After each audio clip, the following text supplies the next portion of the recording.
विद्यार्थी मित्रांनो नमस्कार। 10वी या वर्षामध्ये तुमचं सहर्ष स्वागत। खरं तर 10वीचे वर्ष म्हणजे शैक्षणिक प्रवासाचा व आयुष्याचा सुद्धा एक महत्त्वाचा टप्पा आहे आणि याच 10वीच्या वर्षभरामध्ये आपल्याला वर्षभराचं नियोजन कसं करायचं आहे त्याबद्दल या 10वीच्या मराठी विषयाची आपण तोंड ओळख करून घ्यायची आहे। खरं तर मातृभूमी आणि मातृभाषा या तीन गोष्टी आपल्याला प्राणप्रिय असतात। माता आपल्याला जन्म देते, भूमी आपल्याला जगवते आणि भाषा आपल्याला जगायला शिकवते। त्यामुळं या तीन गोष्टीबद्दल सुद्धा आपल्याला सार्थ अभिमान असायला हवा। तसाच मातृभाषेबद्दल सुद्धा आपल्याला अभिमान असायला पाहिजे। भाषेचा अभिमान बाळगणे म्हणजे त्या भाषेचं साहित्य, त्या भाषेचं ज्ञान, त्या भाषेची मूल्य आपण आत्मसात करणे होय। आणि त्यामुळं मराठी या विषयाचा संपूर्ण अभ्यास आपण करून घ्यायला पाहिजेत। खरं तर मराठी साहित्य समृद्ध व प्रचंड आहे। या साहित्याला जवळजवळ 5000 वर्षापूर्वीचा इतिहास आहे आणि त्यामुळं 10वीच्या या टप्प्यावरती आपल्याला मराठी भाषेची पूर्वपीठिका असेल, मराठी भाषेचं वर्तमान अवस्था असेल, हे सगळं समजावं म्हणून पाठ्यपुस्तक निर्मिती मंडळानं आपल्याला जो 10वीचा अभ्यासक्रम दिलेला आहे तो अभ्यासक्रम सुरुवातीला आपण समजून घेऊ। वास्तविक पाहता मराठी भाषा ही 5000 वर्षापूर्वीची म्हणतो। ही मराठी भाषा कशी अस्तित्वात आली हे थोडक्यात आपण पाहू। सुरुवातीला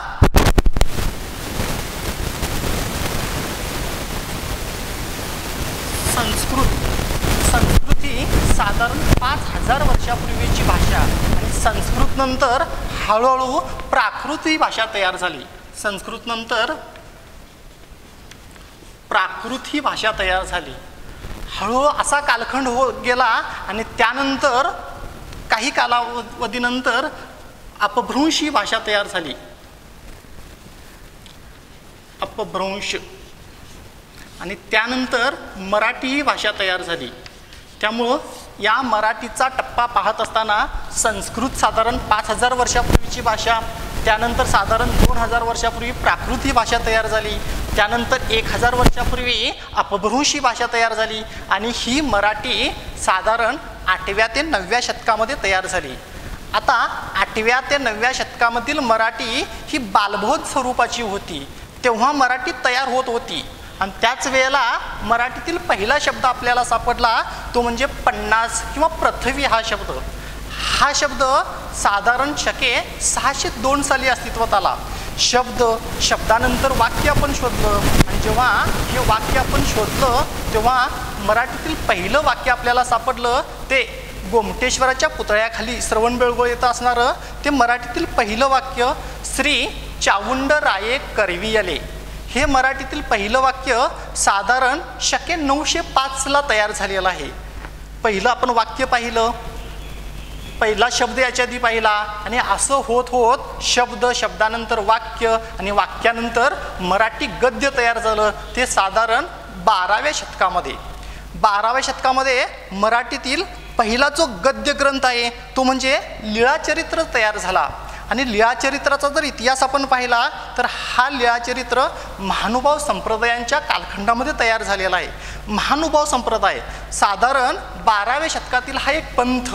महानुभाव म्हणजे काय तर कृष्ण उपासकांचा एक संप्रदाय किंवा एक पंथ। या महानुभाव पंथाचे संस्थापक होते श्री चक्रधर स्वामी। खरं तर हा पंथ गोविंद प्रभूंनी तयार केला, पण खऱ्या अर्थानं या पंथाची भरभराट केली ती चक्रधर स्वामींनी आणि त्यामुळं चक्रधर स्वामींनी तयार केलेला हा पंथ हा संप्रदाय साधारण 12व्या शतकामध्ये होता आणि याच कालखंडामध्ये मराठी गद्याची सुरुवात झाली। त्यामुळं हा संप्रदाय 12व्या शतकातील महानुभाव संप्रदाय मराठी साहित्याच्या दृष्टिकोनातून अतिशय महत्त्वाचा आहे आणि 10वीच्या या टप्प्यावरती तुम्हाला सुद्धा या मराठीच्या विकासाचे टप्पे समजावेत। त्या काळामध्ये मराठी भाषा कशी होती हे तुम्हाला लक्षात यावं म्हणून कर्नाटक पाठ्यपुस्तक निर्मिती मंडळानं सुद्धा तिथूनपासून आपल्याला अभ्यासक्रम दिलेला आहे, जो तुम्हाला गद्य भागामध्ये जो पहिला धडा दिलेला आहे तो म्हणजे अनंत शक्ती परमेश्वरू हा केशवपासांचा पाठ आहे.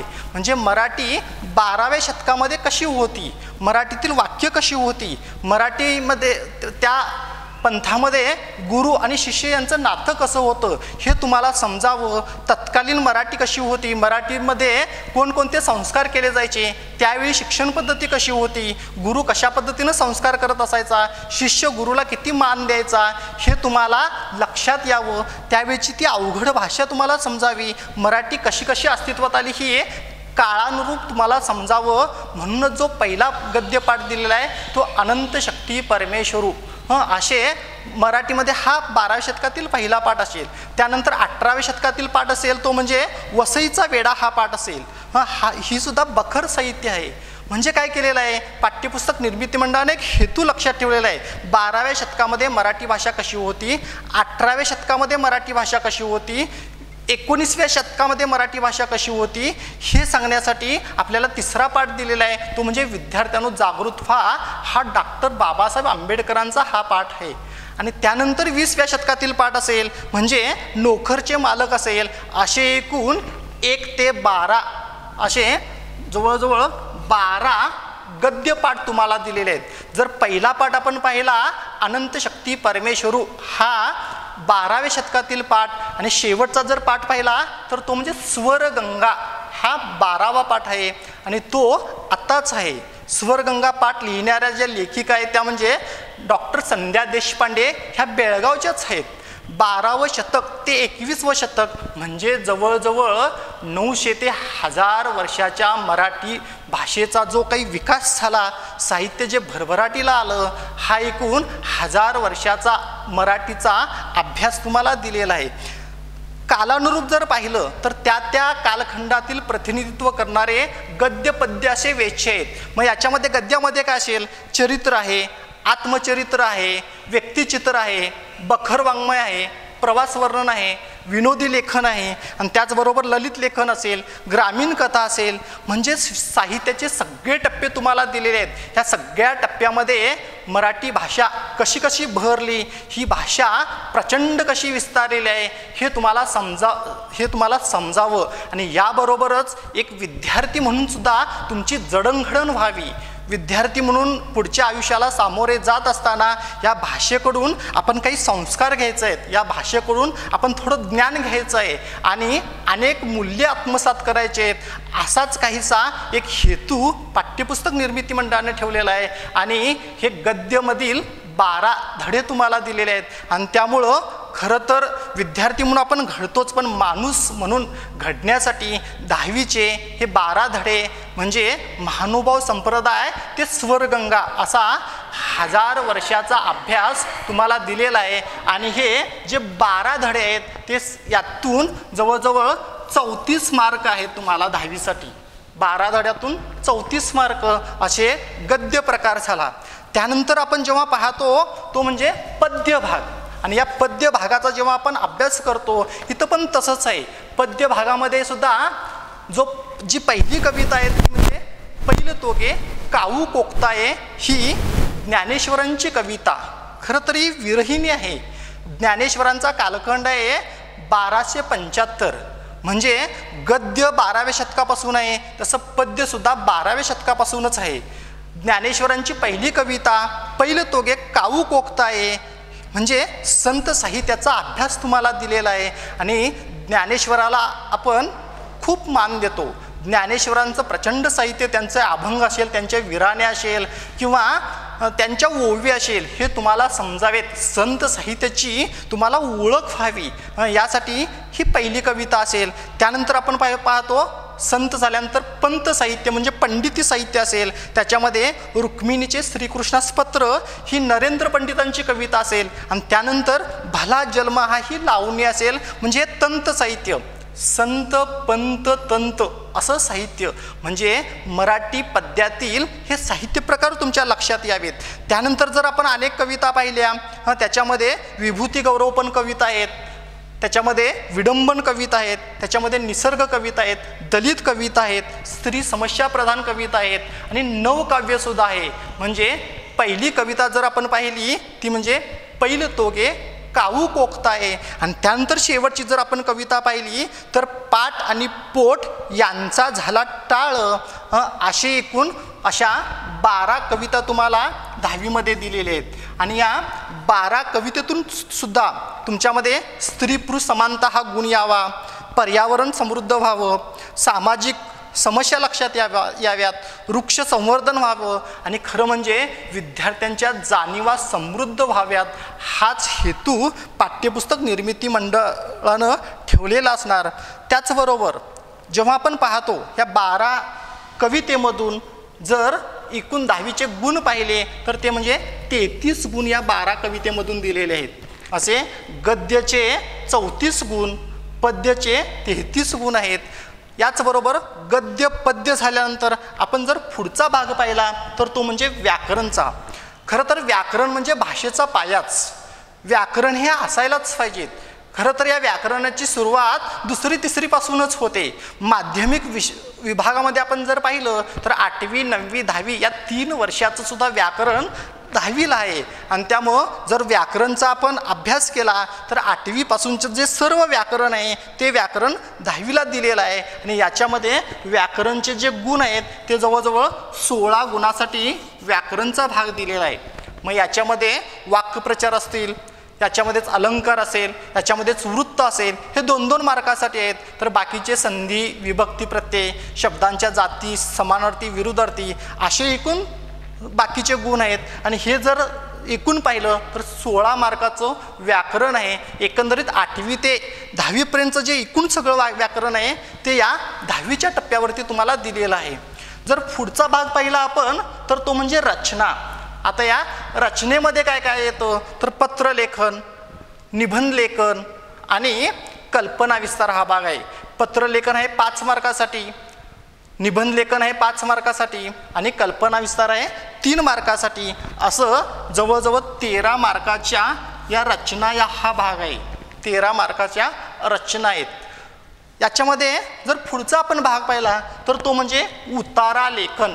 यालाच प्रचलित उतारा असं म्हणतात. आणि हा उतारा जर पाहिला तर तो उतारा 4 मार्कासाठी आहे. उतारा 4 मार्कासाठी आहे. आणि असे जर गद्य, पद्य, व्याकरण, रचना आणि उतारा हा जर सगळा भाग पाहिला तर हा जवळजवळ एकूण 100 मार्काचे गुण आहेत. एकूण 100 मार्क होतात. आता हा 100 मार्काचा लेखी पेपर झाला. या लेखी पेपरमध्ये जर आपण पाहिले तर हे 12 धडे, 12 कविता, व्याकरणचा 8वी ते आत्तापर्यंतचा भाग, रचना आणि उतारा असे 100 गुणांचा हा लेखी पेपर झाला. या पुढचा जर आपण भाग पाहिला तर 10वीचा लेखी पेपर 100 गुणांचा असतो. पण जे अंतर्गत गुण असतात, अंतर्गत मूल्यमापन असतं ते जवळजवळ 25 मार्काला आहे. 25 मार्कासाठी अंतर्गत गुण येतात.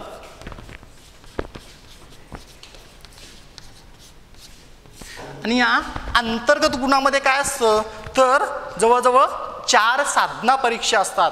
या 4 साधना परीक्षेचे मार्क अधिक त्याच्यामध्ये तुम्हाला जे प्रोजेक्ट दिलेले आहेत, प्रकल्प दिलेले आहेत, हे गद्याचे 4 प्रकल्प आणि पद्याचे 4 प्रकल्प असे एकूण 8 प्रकल्प आहेत. प्रकल्प 8 प्रकल्प त्याचबरोबर ज्या साधना परीक्षा आहेत त्याचे मिळून 25 गुण हे अंतर्गत गुण. असे 10वीमध्ये जवळजवळ 125 गुणांचा हा प्रथम भाषा मराठी विषय असतो. प्रथम भाषा मराठी विषय हा 125 गुणांचा असतो. आणि खरं तर या मागील वर्षांचा जर आपण विचार केला तर 125 पैकी 122 घेणारे बरेचसे आहेत, 123 सुद्धा मिळालेले आहेत. आणि गेल्याच वर्षी तर 125 पैकी 125 गुण अनेक विद्यार्थ्यांनी घेतलेले आहेत. आणि त्यामुळं प्रथम भाषा मराठी या विषयामध्ये पैकीच्या पैकी मार्क मिळवण्यासाठी तुम्हाला खूप वाव आहे. खरं तर आता जर आपण मागचा विचार केला तर गेले 2, 2.5, 3 महिने तुम्हाला खूप विश्रांती मिळालेली आहे. खरं तरी चांगली गोष्ट झाली, कारण आता 10वीच्या वर्षासाठी तुम्ही तयार झालेला आहात. खूप विश्रांती घेतल्यानंतर आता तुम्ही अतिशय चांगल्या मनानं, अतिशय उत्साहानं 10वीच्या या वर्षाला आपण सामोरे जायचं आहे. आणि त्यामुळं 6 विषयांचा सुद्धा अगदी मन लावून अभ्यास करायला पाहिजेत. खरं तर सुरुवातीपासून आपण जो भाग झालेला असेल तो भाग त्या वेळेला व्यवस्थित करायला पाहिजेत. आणि सगळ्यात महत्त्वाचं म्हणजे 10वीचं जे माय मराठी पुस्तक आहे त्या पुस्तकाचा संपूर्ण अभ्यास तुम्ही मराठी विषयासाठी करायचा आहे. आणि त्यामुळं माय मराठी या पुस्तकामधील गद्य, पद्य, वेच्य असेल किंवा व्याकरण असेल किंवा बाकीचा भाग असेल, हे सगळं पुस्तक तुम्ही सुरुवातीला वाचून काढायला पाहिजेत. त्यामध्ये कोणकोणती मूल्य आहेत ते सगळी मूल्य आपण आत्मसात करायला पाहिजेत. खरं तर विद्यार्थ्यांना तयार करण्यासाठी पालक तर सज्ज आहेतच, आम्ही शिक्षक तयार आहोत, शाळा तर तुमच्यासाठीच आहेत. आणि या सगळ्यांनी मिळून हे 10वीचं शैक्षणिक वर्ष आपल्याला चांगल्या तऱ्हेनं पूर्ण करायला पाहिजेत. आणि त्या वेळेला सगळा अभ्यासक्रम आत्मसात करून ज्या काही शंका आपल्याला येत असतील त्या शंका तुम्ही आमच्याशी सांगायला पाहिजेत. आणि तो भाग आपण तेव्हा व्यवस्थित करत जायला पाहिजेत. त्यामुळं सगळ्यात पहिला तुम्ही 10वीच्या पाठ्यपुस्तकाचं वाचन करून घ्या. आपल्याला अजून थोडा वेळ घरी मिळालेला आहे, त्यामुळं अगदी 3-4 दिवसामध्ये जे काही 10वीचं पाठ्यपुस्तक असेल ते पाठ्यपुस्तक तुम्ही एका बाजून सगळं वाचायला पाहिजेत. पद्य जो भाग आहे तो पद्यसुद्धा भाग तुम्ही वाचन करायला पाहिजेत. म्हणजे तुम्हाला लक्षात येईल की अभ्यासक्रम नेमका कसा आहे. आणि तुम्हाला मध्ये तुमच्या इतर वाचनात असणारं म्हणजे वर्तमानपत्र असेल किंवा इतर पुस्तक असेल, या पुस्तकातील कोणता भाग तुम्ही कसा वाचावा, म्हणजे तुम्हाला 10वीच्या अभ्यासक्रमामध्ये कोणता भाग आहे हे एकदा लक्षात आल्यानंतर बाकीचा अभ्यास करायला किंवा वेळोवेळी तुम्हाला जी महत्त्वाची माहिती मिळेल ती माहिती नोंद करून घ्यायला खूप सोपं होईल. म्हणून सुरुवातीला तुम्हाला आत्ता जो वेळ आहे त्या वेळामध्ये तुम्ही हे सगळं पुस्तक वाचून पूर्ण करायचं आहे. आणि त्यानंतर आपण एक धडा आपण पाहायचा आहे. 10वीच्या इयत्ता 10वीसाठी तुम्हाला गद्य आणि पद्यासाठी सुरुवातीला किंग साईज 200 पेजी वही घालायची आहे. एकाच वहीमध्ये गद्य आणि पद्य सुरुवातीला पण करायचं आहे पहिल्या सत्रामध्ये. आणि यासाठी किंग साईज 200 पेजी ही एक वही झाली. व्याकरणची वही तर तुम्हाला आहेच, आम्ही तुम्हाला 8वीमध्ये सांगितलेलं आहे व्याकरणला एक 200 पेजी वही घालायची. आणि ही वही 8वीसाठी, 9वीसाठी आणि पुन्हा 10वीसाठी सुद्धा वापरायचं आहे. आणि त्यामुळं ही व्याकरणची वही अतिशय छान सांभाळून ठेवायची. जो भाग त्याच्यामध्ये असायला पाहिजे ते वाचन करायला पाहिजे. एखादं जर व्याकरणचं पुस्तक असेल तर ते पण आपल्याजवळ ठेवायचं आहे.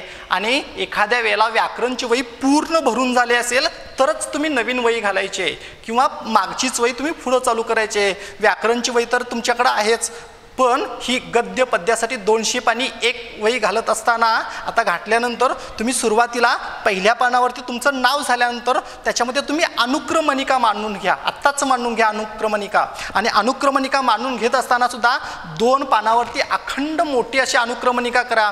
आणि त्याच्यामध्ये आपण मागील वर्षी सुद्धा अनुक्रमणिका केलेलेच आहेत. पाठ्यक्रमांक, पाठाचं नाव असेल, लेखक असेल, त्यांचा कालखंड असेल, साहित्य प्रकार असेल, मूल्य असेल किंवा सही असेल, असे सगळे रखाने तुम्ही तयार करा. पहिला सुरुवातीला गद्याची अनुक्रमणिका तयार करा आणि सगळ्यात शेवटच्या त्या 2 पानावरती पद्याची अनुक्रमणिका तयार करा. याच्यामध्ये पण तसंच सुरुवातीला कविता क्रमांक असेल, कवितेचं नाव असेल, त्यानंतर कवयित्री असेल, साहित्य प्रकार, कालखंड असेल, मूल्य असेल आणि सही असेल, असे त्याच्यावरती सुद्धा रकाने करा. अतिशय चांगल्या पद्धतीनं ही अनुक्रमणिका तयार करा. आणि यासाठी शाईचं पेन वापरा. खरं तर मराठीचे आकडे तुम्ही अंक मराठी त्याच्यामध्ये लिहायला पाहिजेत आणि ही वही तुम्ही तयार ठेवा. खरं तर सगळ्यात आधी तुम्ही हे पाठ्यपुस्तक वाचून घ्या आणि पाठ्यपुस्तकाचं वाचन झाल्यानंतर अनुक्रमणिका तयार करा. आणि त्यानंतर आपण आता उद्यापासून पुढच्या भागामध्ये आपण एक पाठ आपण अभ्यासावायचा आहे. तुम्ही तयार असायला पाहिजेत. गेली अनेक 2-3 महिने तुम्ही विश्रांती घेतला, आता नवीन जोमानं नव्या उमेदीनं आपण हे 10वीचं वर्ष वर्षाला सामोरे जायचं आहे. आणि होऊ घातलेल्या 2021 2021च्या मार्च परीक्षेला आपण भरपूर गुण मिळवायचे आहेत. त्यासाठी आत्तापासूनच कंबर कसायचे आहेत. पालक तर तुमच्यासाठी सज्ज आहेतच, सर्व शिक्षक पण तयार आहेत. फक्त वेळ आहे ते तुम्ही मनात आणायची आणि त्यामुळं तुम्ही आत्मविश्वासाने सामोरे जा आणि पुढची जी 10वीची बोर्ड परीक्षा आहे ती बोर्ड परीक्षा अतिशय आत्मविश्वासानं आपण पूर्ण करूया. या पुढील वर्षासाठी तुम्हाला माझ्याकडून भरभरून शुभेच्छा देतो आणि मी इथंच थांबतो. धन्यवाद.